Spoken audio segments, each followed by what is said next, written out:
Robin Hood Radio and the Robin Hood Radio Network is proud to present Leonard Lopate at Large, lively hour-long in-depth discussions providing overviews and context to topics usually covered in partial measures.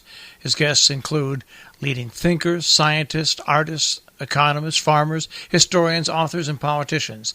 Mr. Lopate is a Peabody Award winner whose numerous honors include 3 Associated Press Awards and 3 James Beard Awards.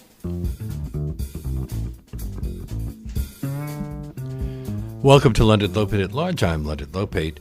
On September 9th, 2010, while he was embedded with a U.S. Army unit in a small village in eastern Afghanistan, journalist Carmen Gentile was struck in the face by a rocket-propelled grenade.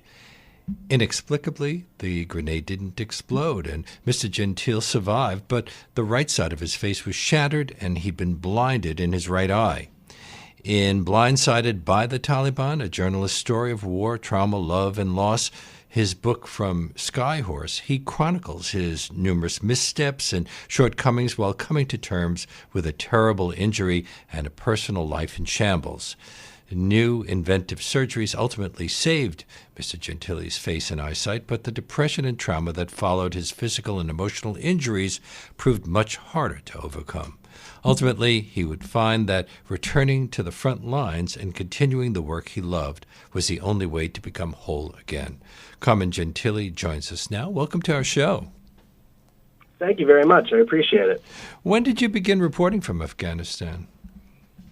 I started going to Afghanistan in about 2005, and I was going there on and off through the years until I got hurt and had to take a little bit of a break after I was injured in the face, undergoing 4 surgeries, one to restore some of my vision and rebuild my face with the help of 12 titanium pins and 4 plates. And after 8 months of convalescing and figuring out what I wanted to do with the rest of my life, I realized I wanted to go back, and that I did. And we'll talk about that in the course of this conversation. But I'm curious about how you got there in the first place. How did the opportunity arise? Who were you working for at the time? I was freelancing for a number of publications, and I had one editor ask me if I wanted to go. And at the time, I was based in Rio de Janeiro. I was covering Latin America, and I had always wanted to see what the situation was like on the ground in Afghanistan, and just my curiosity got the best of me, and so I decided that I would accept it and go. Well, but you still have to arrange to be embedded with with some troops. Is that an easy thing to do?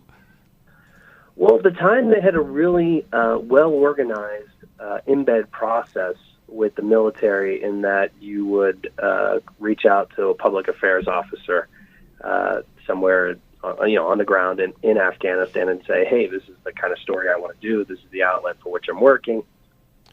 Can you accommodate me?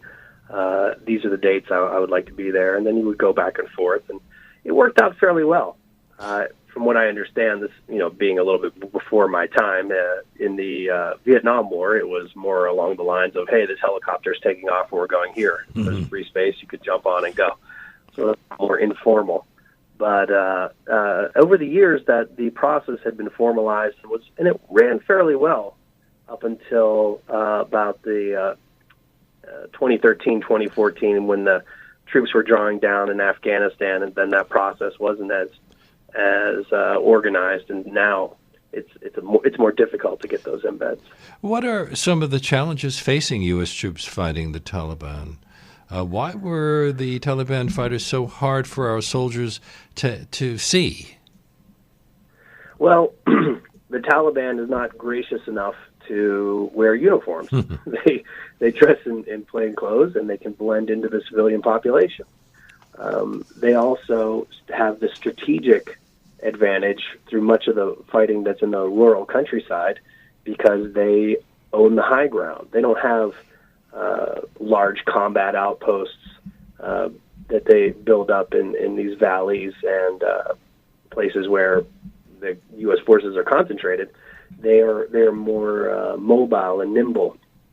And so this is their home turf, and they've lived there for thousands of years, and they know every boulder and stone and goat path and every nook and cranny of those mountains, and in ways that U.S. forces and other NATO forces were never able to replicate. So that's what made it very difficult. And they're doing this on the border with Pakistan, so they can go back and forth. But correct, they have that line of that demarcation line is one that they don't recognize, but that U.S. forces do. So they just can't run across the border to Pakistan and chase them down. And what is life like for the U.S. troops who are fighting the Taliban in the mountains of Afghanistan? Do they have set bases? Yes, they do. They had combat outposts and even smaller fire bases in the mountains, either on top of the mountains or in the valleys, where conditions could be really rough.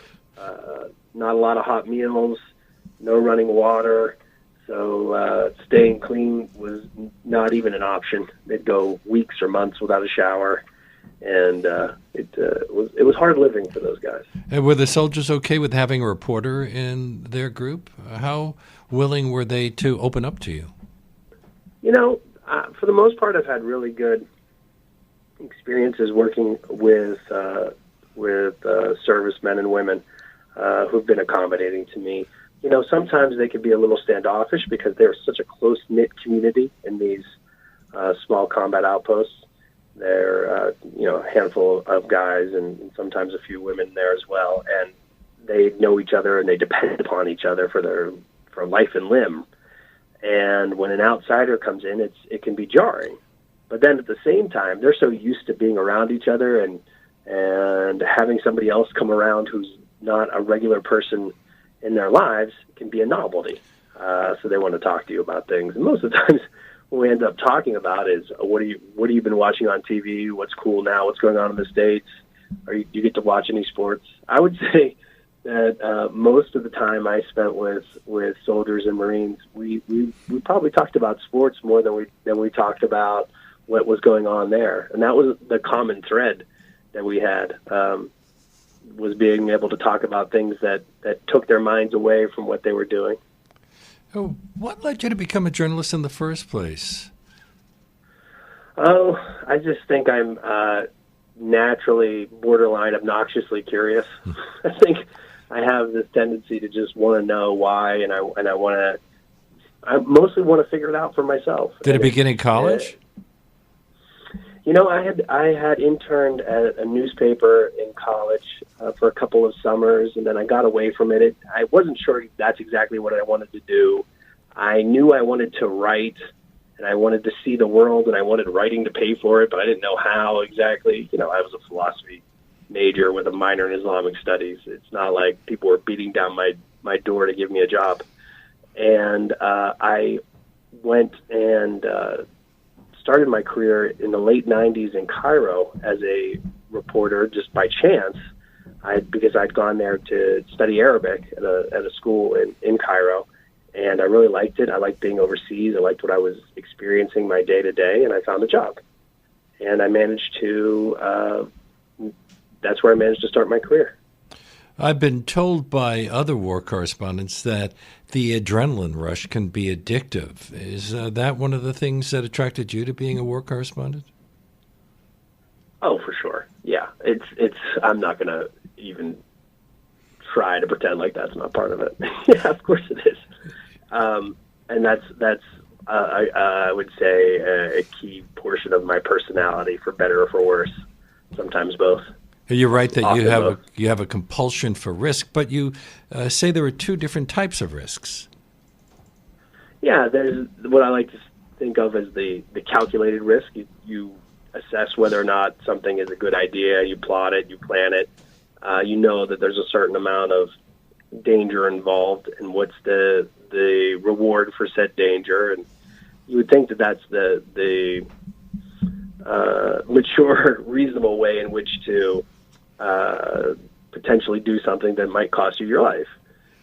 You want to give it as much thought as you can. And then there's just the kill crazy cowboy risks that I call them, and that people take sometimes. And which risks were involved on the day that you were hit by the RPG? Right, rocket propelled grenade. I would like to think that it was a calculated risk, but in retrospect, it was a little more of a cowboy risk because we were going into a village on the last day of Ramadan at sunset.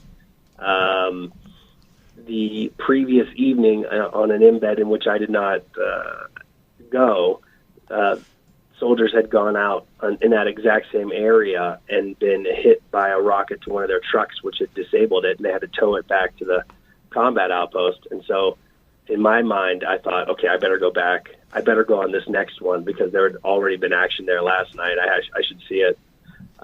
But the timing was just terrible. And as soon as we were in that village, I started getting that hinky vibe that something was wrong. And lo and behold, I was right. Well, what is the significance of it being on the last day of Ramadan? Well, the last day of Ramadan is after you have a prolonged period of fasting.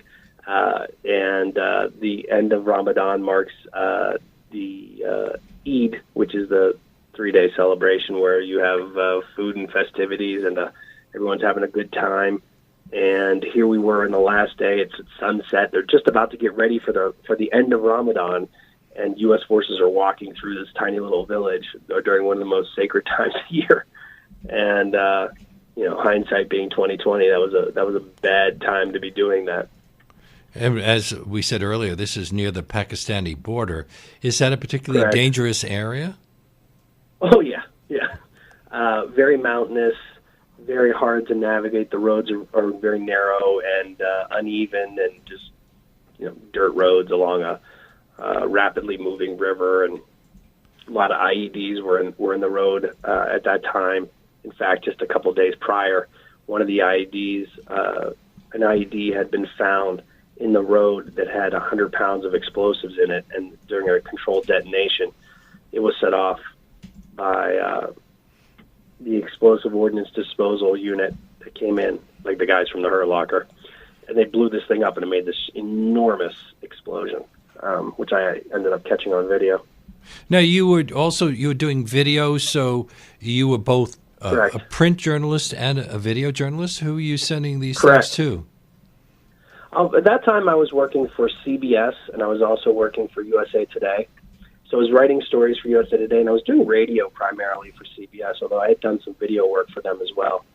And with much of my print reporting with USA Today, I would also do video pieces. So it would be part of a multimedia package, which is a lot more common today. So I was shooting this video while I was talking to people in this small village, and I knew something was wrong. And you could even hear on the video the nervousness and the tension in my voice. Because and I had my camera. What was giving you the sense that something might be wrong? Well, one of the key indications when you go into these situations is you have to look for the kids. And if there are kids milling about, playing, giving you the high five, and wanting to talk to you with a few words of English that they know, then you have a good idea that maybe things are okay in a particular place. On this particular late afternoon in these mountains, at that time, all the kids were gone. There were no children around. And when the kids are not around, you know something is up. All you saw were men.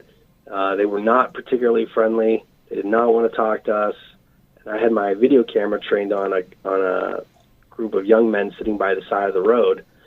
And while talking to them, I heard this loud whooshing sound. And I turn around while my camera's still on them, and you could see their eyes getting big. The rocket came screaming toward me from someone who is, 40 yards down the road, and it smacked me in the side of the head and just blinded me in my right eye. Did you think for that split second that you were going to die? I was absolutely certain I was going to die because I had that cringe-inducing moment of terror, and then it ended just as quickly as and melted into acceptance. I figured, well, okay, the lights are going to get turned out right now. Here's where it comes. And it was there was a sort of sedation in me that I felt that they say is a chemical that's released when you're being devoured by a predator that other animals have, so that the end is not so horrifying. And that's what it was for me. I was just, in a flash, resigned to the fact that I was going to die. And when that rocket hit me and it blinded me in my right eye and everything went black, I thought that was it. I thought that was the moment I died. I thought I died. And that the lights were going to go out of my consciousness any second. I'm speaking. But in fact, go ahead. Yeah, but in fact, it didn't go off, and in a 1,000,000,000,000 to 1 chance that I'll never be able to explain, that's what happened to me. I'm speaking with Carmen Gentile, spelled Gentile. His book, Blindsided by the Taliban, A Journalist's Story of War, Trauma, Love, and Loss, is published by Skyhorse. And this is Leonard Lopate at Large on WBAI 99.5 FM in New York. Do you speak Pashtun? I guess that would have been the language of the people you were talking to at the time. Oh, I know a few phrases here and there, but for the most part, I've depended upon translators. What were we talked about the extent of your injuries, but so there you are in the middle of nowhere. How did you wind up getting good medical treatment? First and foremost, I got excellent care from the medic in the field. When the rocket hit me, you could even see in the video that I've posted, it's available on YouTube. You can see, you can hear the medic asking me, "Are you okay?" Because my camera was still running, and although I dropped it when I got hurt, and I said, "Yeah, I'm fine," and I did not say I was fine. I said, "No, I got shot in the side of the head. I'm clearly not okay." But they gave me this really great treatment in that, they were able to wrap the wound and bandage it and staunch the bleeding because it was so bad. Head wounds bleed particularly profusely. And I, all the while, the rest of the soldiers in the platoon were taking defensive positions because often in that case, the Taliban likes to do a 1-2 punch where they seek to just injure somebody in the first attack so that the others have to come to that person's aid.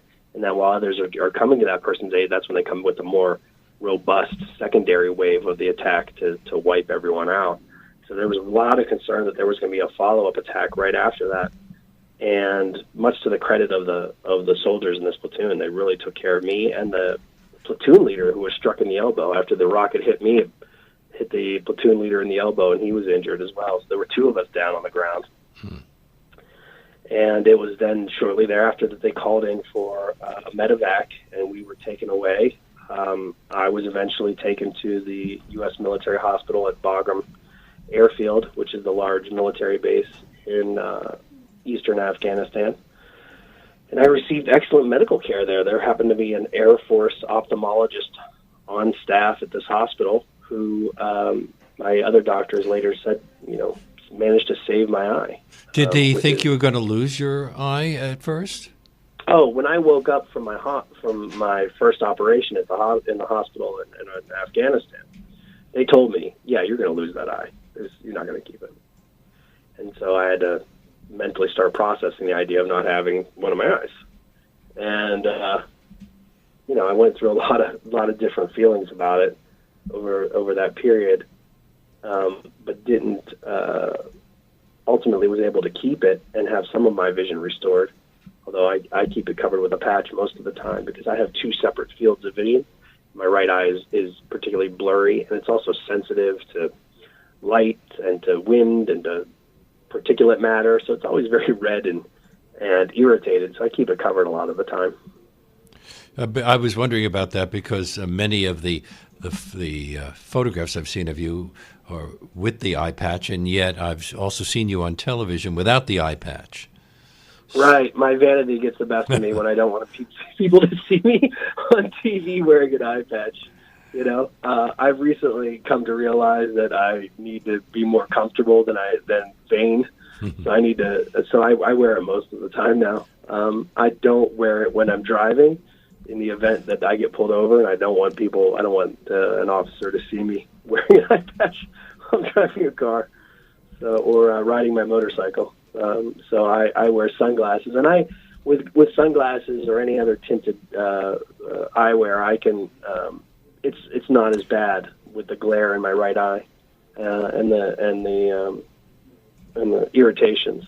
So it allows me to have vision in two eyes while at the same time protecting the bad one. How many surgeries have you had? 4. I had a total of 4. The first one I had in Afghanistan was just to repair the rupture in my eyeball. The eyeball itself was lacerated, and there's this jelly inside your eye that gives it that nice, plump, roundish shape.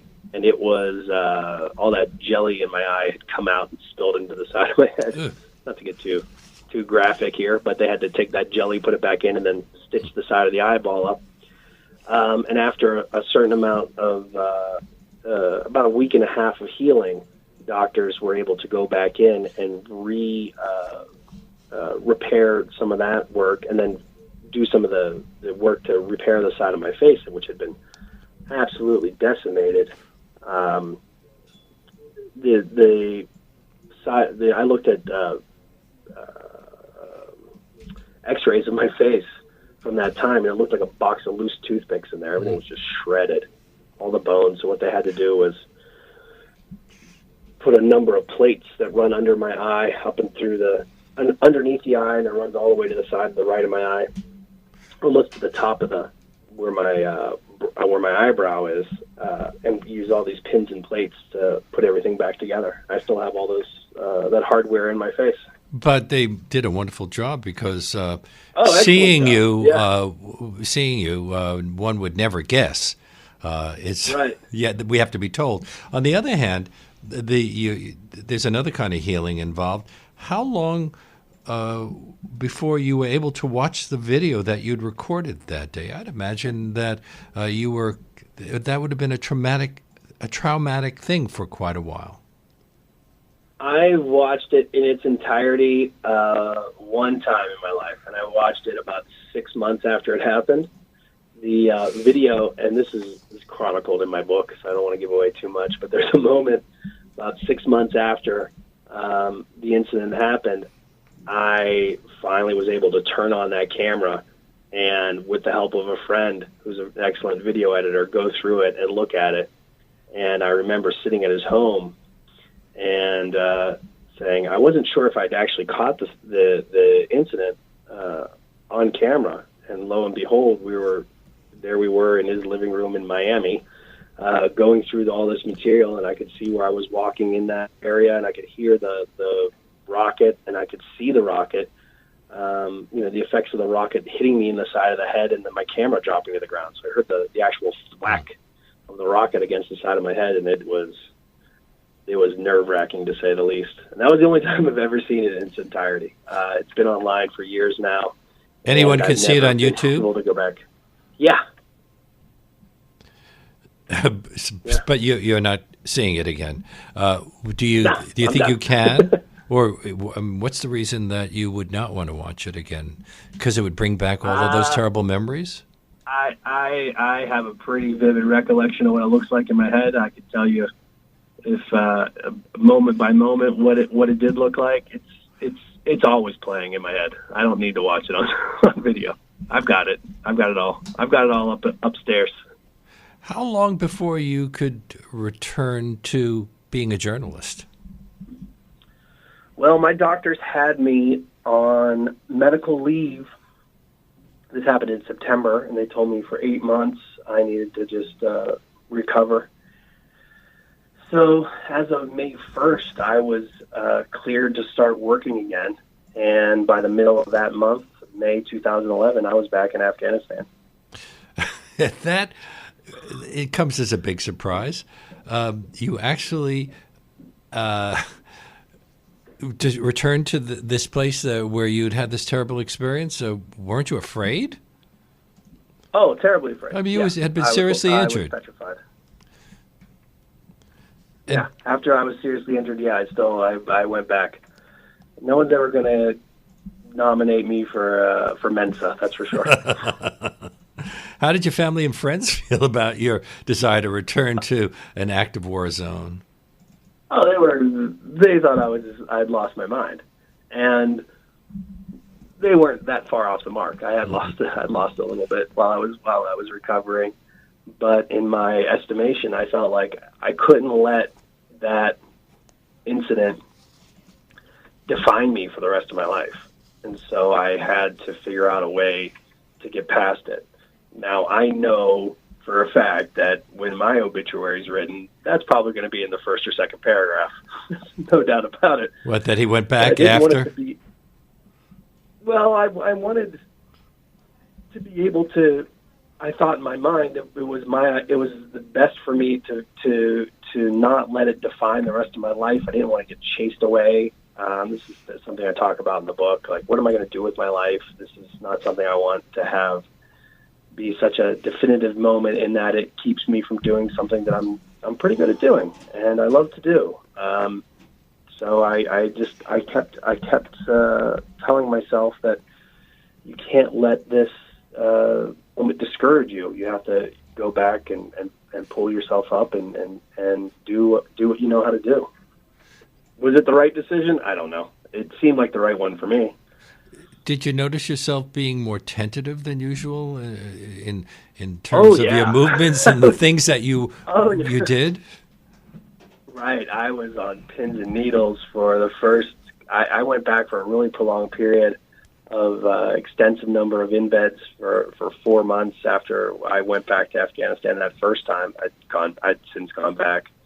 I've since gone back about 7 times. But that first time I went back after being injured, I was panic-stricken, just walking around the streets of Kabul, which at that time was relatively safe and free from any real hazards that I'd faced in rural Afghanistan. But I was just constantly looking over my shoulder, and I wasn't sure I was going to be able to do it. In fact, I got off the plane and thought, "Ooh, this is a terrible mistake. I should not be here." And I, through just pure stubbornness, and managed to drag myself through the first few embeds while concealing my terror from the soldiers and Marines with whom I was embedded, because I don't want to worry them too much. And I made it through. Well, you mentioned that you felt safe in Kabul, but there have been suicide bombings in Kabul over the years. And quite a few journalists have been killed in suicide bombings. A number of them have been kidnapped or otherwise targeted. Did you get the feeling that you were targeted in that village because you were filming and talking to the villagers? I think the rocket. I was standing among a group of soldiers, and I don't think that individual that fired it was particularly targeting me. One, because that ordnance is not that precise. It's not like a sniper rifle where you can beat in on one person and try to take them out. Those things have a lot of wiggle in their trajectory. So I think it was just dumb luck that it hit me in the side of the head, and that it had been fired from such close range, and that it didn't have time to arm itself, or for whatever reason, maybe it was a dud. We'll never know why that thing didn't go off. You even noticed the color, that it was a green RPG. Right. Well, the thing was screaming right at me, and I had enough time to see the thing coming at me, so I did. At the same time you were going through all the things we've been talking about, you had a lot going on in your personal life. Can you tell us a bit about that in the context of everything else you were going through? Oof. Another kind of trauma. Another kind of trauma. I wanted the original subtitle for the book was An Unrequited Love Story, and it was unrequited love in my unrequited love of journalism, because I love doing the business, but the business doesn't always love me back. And it was the unrequited love of a woman with whom to whom I was engaged at the time. And without giving away too much of the story, we were having difficulties that prior to my being injured that were then became an issue after I was injured. I'll just say that much. Well, it was a very difficult time to navigate, not only having my head caved in, I felt like I had my guts kicked in as well.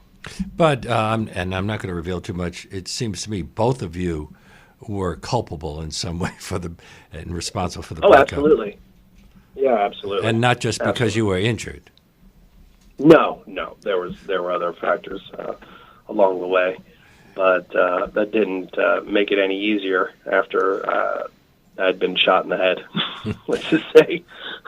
As listeners probably will have figured out, your writing is at times both funny and self-deprecating. What role has humor and the ability to laugh at yourself played in your overall recovery? Saved my life in a lot of ways. Kept my sanity intact. Something I've managed to glean from servicemen and women over the years. Even during the most difficult situations, I've been in the middle of firefights where it's life or death, and guys are able to maintain their cool and not lose their minds by having a particularly dark sense of humor about it. It's what can save your sanity. I had a young captain tell me once that when you see your guys are laughing, even during the worst of times, you know that they're going to be okay. It's the ones that aren't laughing that you have to worry about. And I have always had a particularly dark sense of humor, I think. But I learned after I had been hurt and I'd lost some of that, just how valuable it was to me in my ability to process what had happened to me and carry on with the rest of my life. I would say that sometimes it's so dark that even I'm surprised by it, and other times folks might find it off-putting.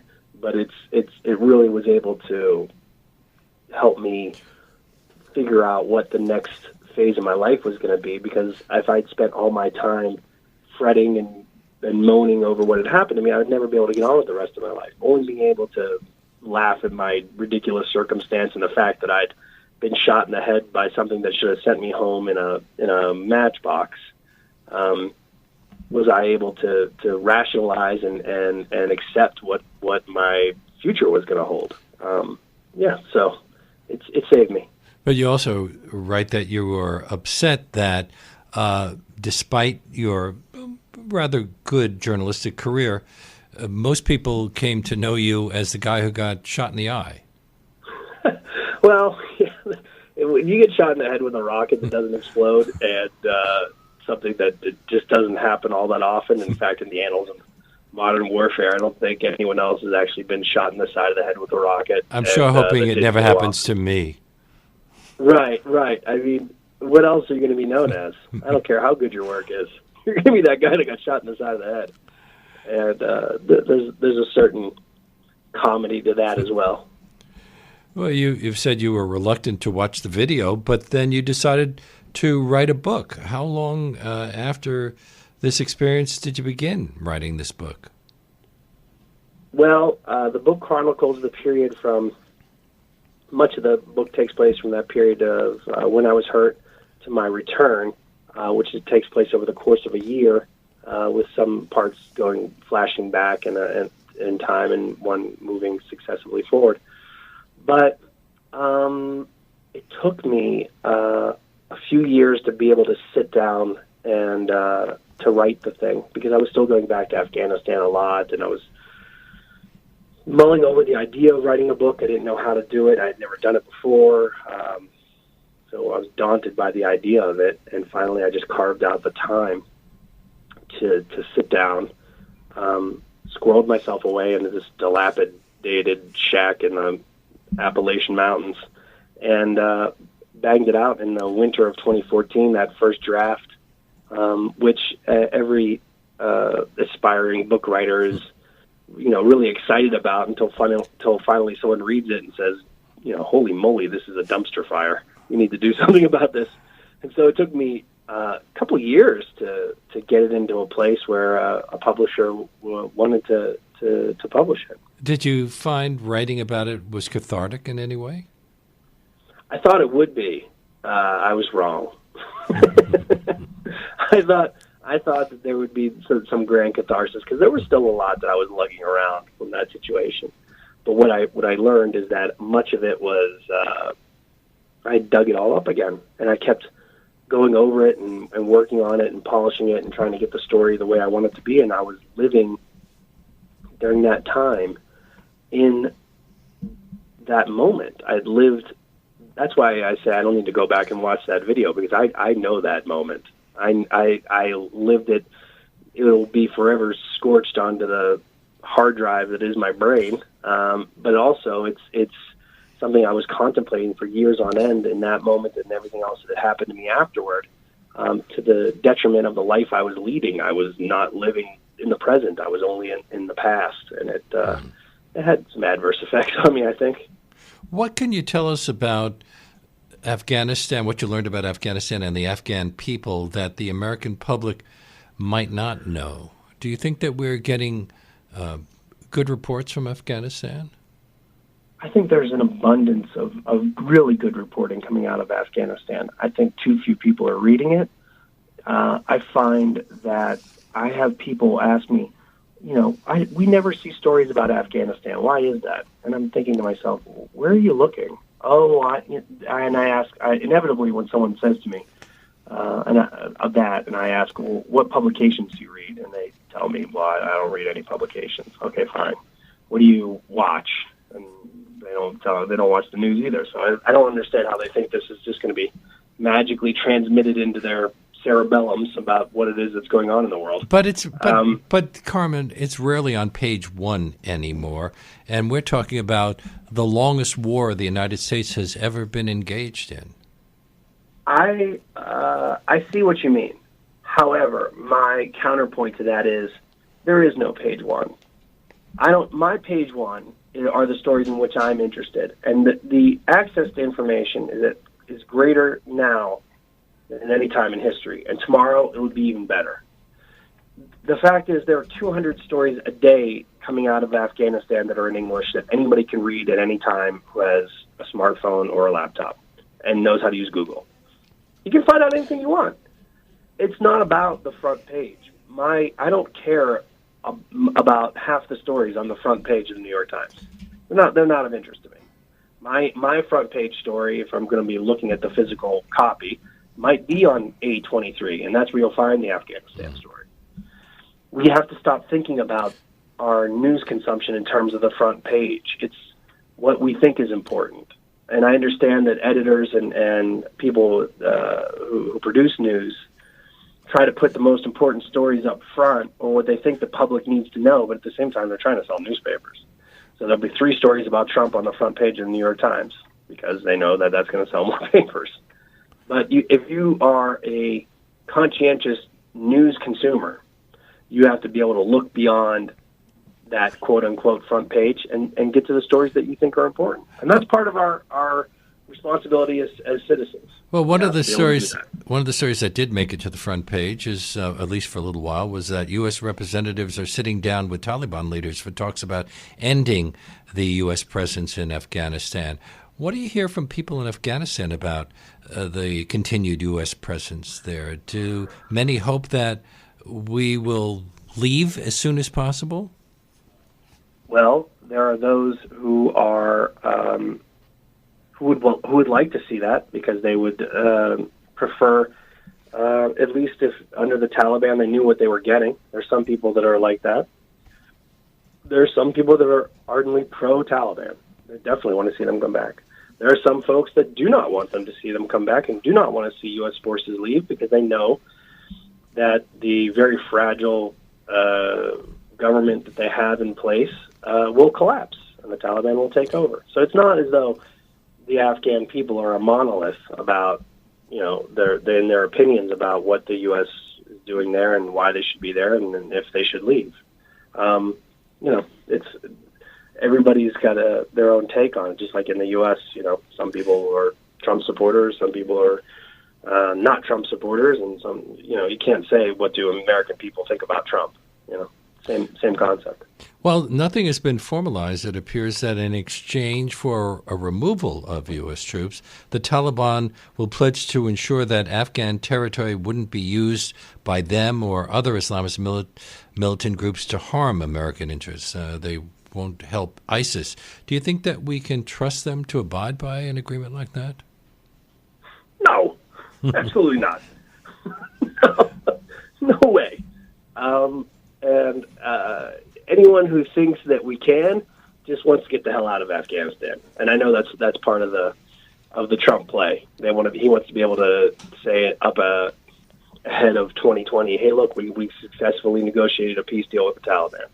Even if that peace deal turns out to be utter garbage and leaves millions of Afghans in the lurch and subsequently subject to Taliban tyranny, he wants it on his resume.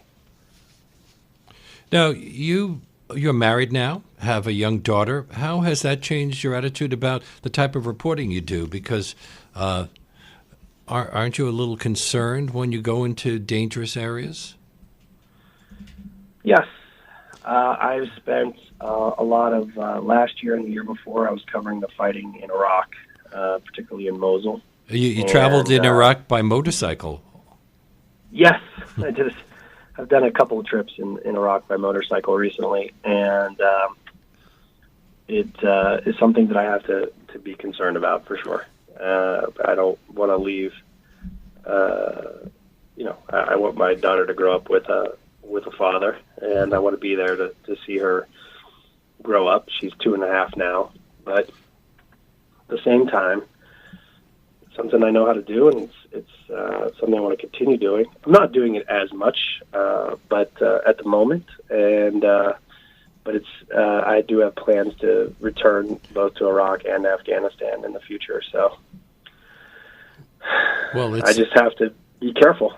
It is more careful than I was last time. I'd imagine most Americans assume that Afghanistan, Iraq, Syria, they are all kind of similar. How different is Iraq from Afghanistan? That's like saying how different is Mars from Earth. That's pretty different. Completely different setups in terms of the fighting. For example, you had a lot of urban combat in Iraq, house to house, room to room, even. In Afghanistan, it's mostly rural fighting in the mountains and in the deserts, and it's a much different fight, which makes it more difficult in some ways because the enemy is very elusive in Afghanistan. You feel like you always have eyes on you, but you can't see them, and that can be very difficult, both in terms of the fight and on your psychology. Iraq had a certain amount of economic success that it experienced through the 80s and 90s, and had a certain amount of prosperity, much of which was destroyed after the initial invasion in 2003, from which they're still trying to recover. The old adage in Afghanistan is the problem with Afghanistan is it looks exactly the same after you bomb it as you did before. It's sometimes you would see these airstrikes come in where U.S. planes would hit this mountaintop where they thought somebody was firing on U.S. forces, and it would create this huge explosion on the top of a mountain. And you would look at that same area 10 minutes later after the smoke had dissipated, and you would think, okay, where did they drop that ordnance? Like, where did they drop that bomb? You couldn't even tell because it's a mountainous, remote, wild country. Reporting from war zones is obviously important for the rest of the world, although otherwise we won't know what's going on. But how clear a picture do you think a foreign journalist is able to get? Won't things be filtered through a foreign journalist's Western sensibility? Absolutely. I've been very critical of my own reporting in that sense. Much of the reporting that I've done has been in the company of U.S. forces and their Afghan counterparts and other NATO forces, and I would only see the fighting from that one perspective. I've never accompanied the Taliban into the mountains and saw them attack U.S. forces from the other side. So I don't have a complete picture. I think my reporting is inherently flawed from that perspective. I just tried to do the best I could with what I had by telling the stories of the men and women on the ground and what they were going through and what the challenges they faced and what that bigger picture was for the fight in Afghanistan. So it's not possible to really get a clear picture of all sides of a conflict. No, absolutely not, no.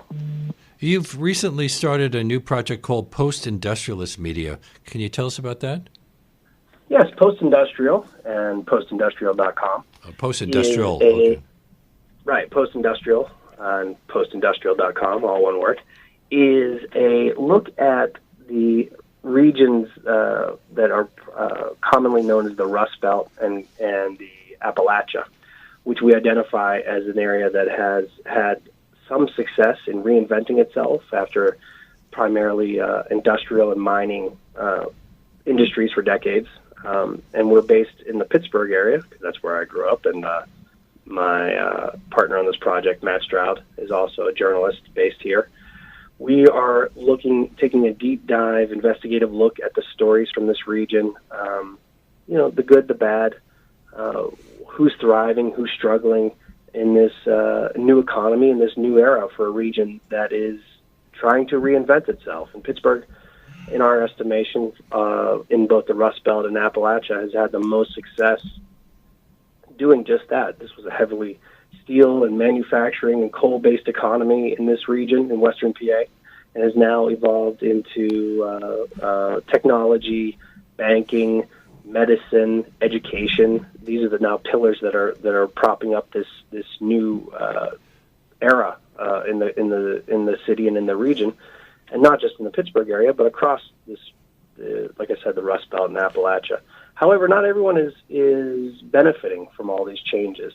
There's the old notion of the rising tide lifting all the boats has never been true, but it's particularly not so in this time and place, because you'll see communities just right down the river from downtown Pittsburgh, which are being decimated and have been for decades by the changing economy. There's joblessness is rampant, and of course opioid abuse and other subsequent ills of a lack of employment. So it sounds like you're at a different kind of war zone, that's all. Only in this case, maybe climate change is at the center of this war. Yeah. Well, you know what? One of the things that I'm looking at in this post-industrial endeavor is veterans-related issues. A lot of servicemen and women come from these two regions, and then after their time in the military is up, they return to these regions. So there's a large concentration of veterans from all wars, but particularly the last two in Iraq and Afghanistan, settled into this region, trying to reassimilate and figure out their lives after the fight. Some are doing well, others are not, and these are the types of stories I'm going to be taking a close look at as well. And how do people access post-industrial media? Oh, postindustrial.com, all one word. Okay. Postindustrial.com. Meanwhile, we have this book, Carmen Gentile, Gentile, Blinded by the Taliban, a journalist's story of war, trauma, love, and loss, published by Skyhorse. It's been a great pleasure talking with you today. Thank you very much. I really appreciated talking to you, too. And that brings us to the end of today's show. My great thanks to Carmen Gentile, to Todd McGovern, who produced this segment, to Reggie Johnson, who was at the audio controls, to Charlie Morrow, who composed our theme music, and to my executive producer, Jesse Lent. Leonard Lopate at Large comes to you on Saturdays at 4 and Tuesdays at noon. You can subscribe to Leonard Lopate at Large podcast on iTunes and by clicking on Robin Hood Radio's archive program site, which is robinhoodradio.com. You can also check out Leonard Lopate at Large Facebook page. We hope to see you next week.